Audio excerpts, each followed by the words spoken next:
Water quality is the key. If we don't have water quality, no one's going to be there. No one's going to fish there. The fish will not be there. Life is not there.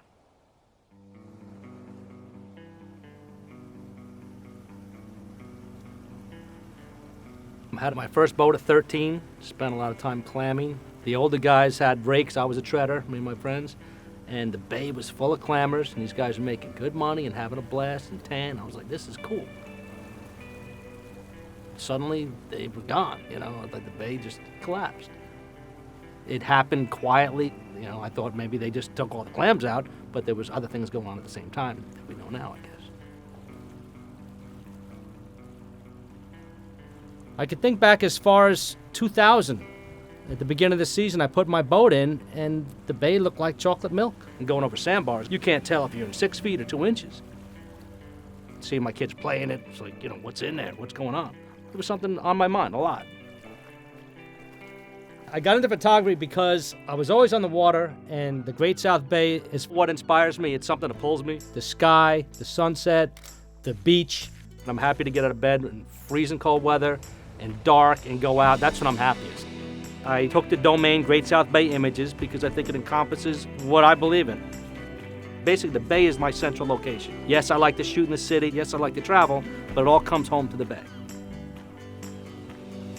When Sandy came, I felt it was really important to get the word out on what a beautiful spot the storm created. Everyone was bummed out, their houses got wrecked, it was a disaster, but there was one good thing that happened, and that was the inlet. Right after the storm, the politicians lined up and started to scare people about the terrible ramifications of the inlet being open. They seized on the fact that people were scared. And it's easy to be influenced when you've just lost everything. And I was always sensitive to that. I felt my opportunity was to counter that with a visual idea of what's really happening with the bay. I knew people were hurting, but the inlet wasn't the cause of their problems. And with the help of some scientists around town, we were able to prove tides weren't changing, people's houses weren't at risk because of this inlet. It opened up in one of the best places it could possibly be. Equidistance between Fire Island and Moriches Inlet, and in the precise location where there was an inlet before. It's technically a reopening. The clarity of the bay came up all the way across to Bellport. We had seals in Carmen's River that winter. Bunker schools came back that spring. It was night and day. Carmen's River is this phenomenal watershed that drains out from the middle of the island, comes into the eastern bay, and it's right across from the inlet. The whole ecosystem starts in that river. One of my first cool shots. I was looking over the river. I had just gotten a camera, had no idea what I was doing, and I see a beautiful full moon. So I frame it, and all of a sudden this huge bird comes in my shot. I had a bald eagle with a bunch of nesting material going right across the moon. Didn't know we had bald eagles. This is a huge improvement. It's happening quickly. Let nature take its course, because it's going to do it anyway. There were times this summer on the way to Davis Park, it looked like I was in the Keys.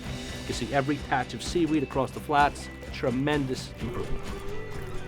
As a lifelong boater and fisherman, I didn't pay much attention when I flushed my toilet. I never really considered where it went.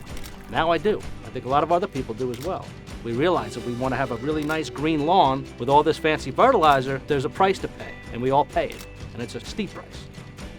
I think if we all work together and realize that this is very important, solutions will come.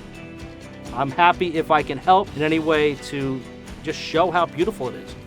I think the important thing is people realize that Mother Nature's in charge and we need to participate, but if we have our heads in the sand and just hope it gets better and do nothing, then we're going to lose our way of life here.